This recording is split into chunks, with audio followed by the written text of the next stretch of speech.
A Ghost Story es una película del 2017 escrita y dirigida por David Lowery.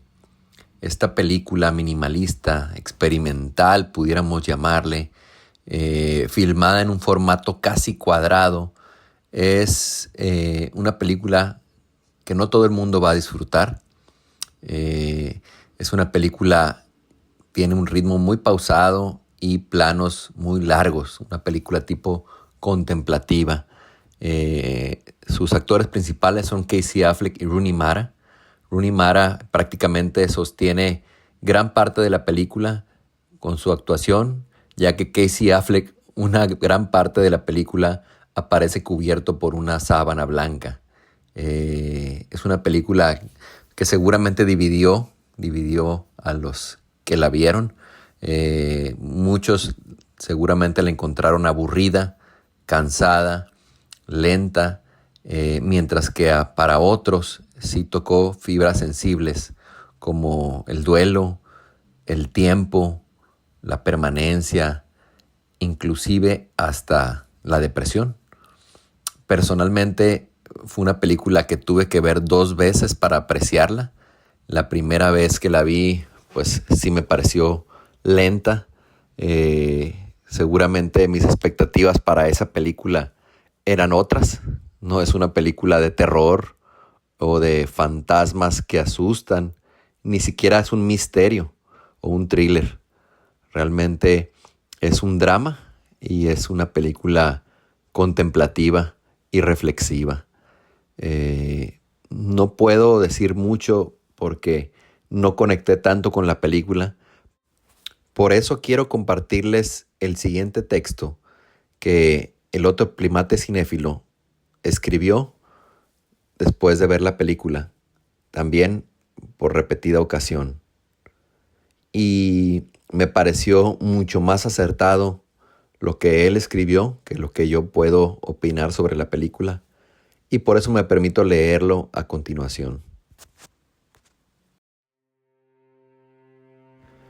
Cuando era niño, recuerdo, ante la frustración de no encontrar un objeto perdido, me hice la promesa que el día que muriera, le pediría a Dios que me mostrara todos los objetos que a lo largo de mi vida perdí. Entonces, Él me mostraría una lista y, como si no tuviera más que hacer, me llevaría al preciso lugar y al exacto tiempo de cada uno de los eventos donde dejé algo. La lista tendría un sinnúmero de nimiedades, insignificancias que en su mayoría perdieron su razón al instante que se separaron de mi posesión. De esa manera, vería en vivo y a todo color que una moneda de 5 pesos, que en su momento representaba una pequeña fortuna, quedó atorada debajo de la pesada pata de mi cama que mis limitadas fuerzas infantiles no me daban para levantar. Me enteraría que el casco del muñeco que me llegó una Navidad terminó abandonado y secándose al sol en la cancha del parque de mi colonia. Y por fin me desengañaría sobre mi cassette favorito de Nintendo que jamás pude recordar a quién se lo presté y que terminó en la casa de mi compañero de salón del que más sospechaba, pero siempre negó tenerlo. Y un largo etcétera.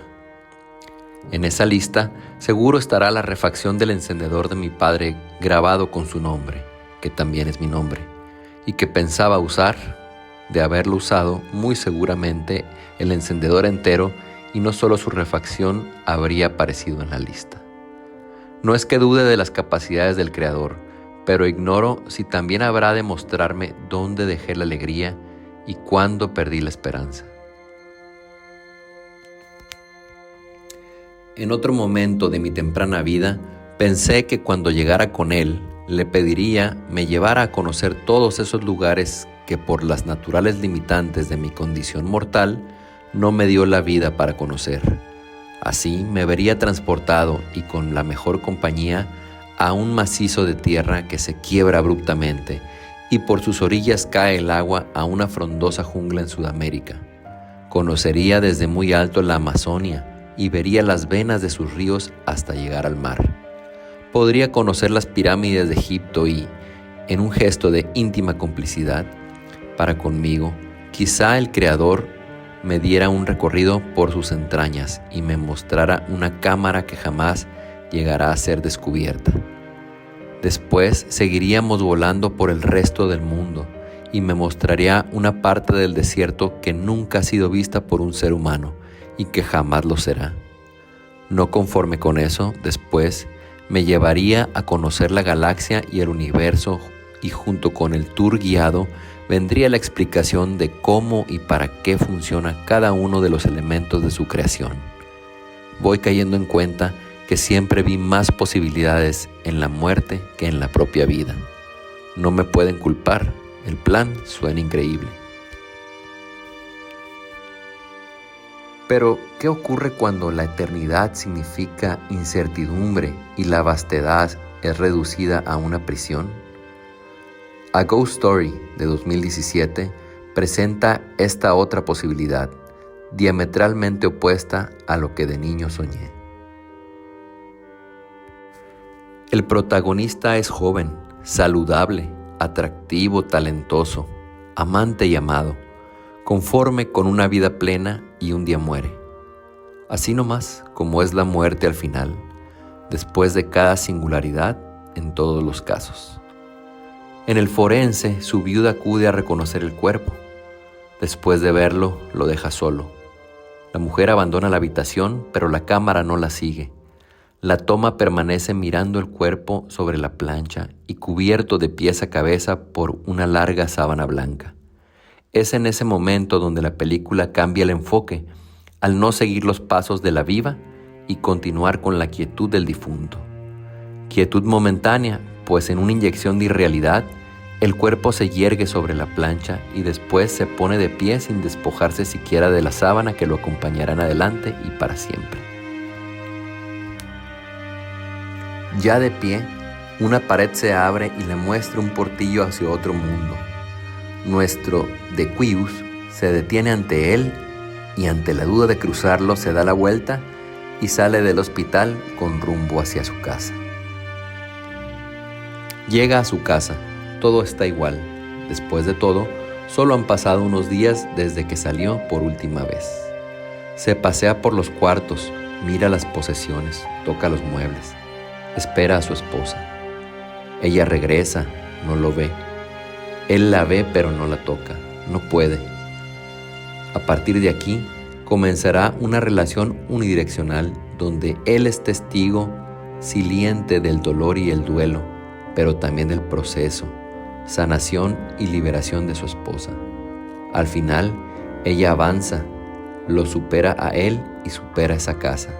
La vende, la deja y se va. Pero también deja al fantasma con su dolor y su duelo, que interrumpió su propio proceso de transición al otro mundo, que no sanó y que quedó atado a ella, a su recuerdo y a esa casa. Ella es libre de irse, pues tiene toda una vida por vivir. Él está condenado a quedarse a una eternidad por eternar.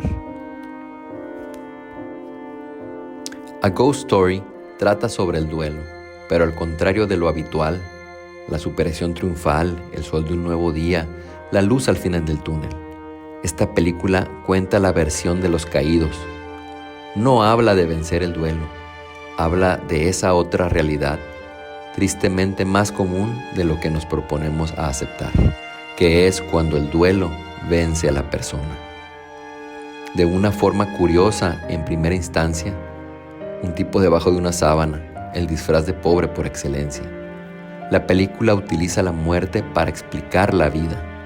Nos muestra cómo cuando el flujo de vida es interrumpido, el estancamiento se convierte en un marasmo que termina por pudrirla, al igual que ocurre con el agua estancada. En una película donde vemos la vida a través de los ojos de un fantasma, el silencio es la constante, pocas veces alterado por diálogos que son más sonido ambiental, pues hablar, comunicarse y compartir son cosas de vivos, ajenas a nuestro protagonista. Curiosamente, el diálogo más potente de toda la película y, a título muy personal, uno de los más potentes de toda la historia de la cinematografía, Sí, es una aseveración muy fuerte y la sostengo. Ocurre en silencio, en una especie de telepatía entre nuestro protagonista que, incapacitado para abandonar su casa, se asoma por la ventana y descubre a otro fantasma atrapado también en la casa de al lado, y viéndolo a él a su vez. En este curioso cuadro, nuestro fantasma lanza una pregunta al aire y en total silencio, que nosotros captamos gracias al uso de subtítulos como apoyo narrativo.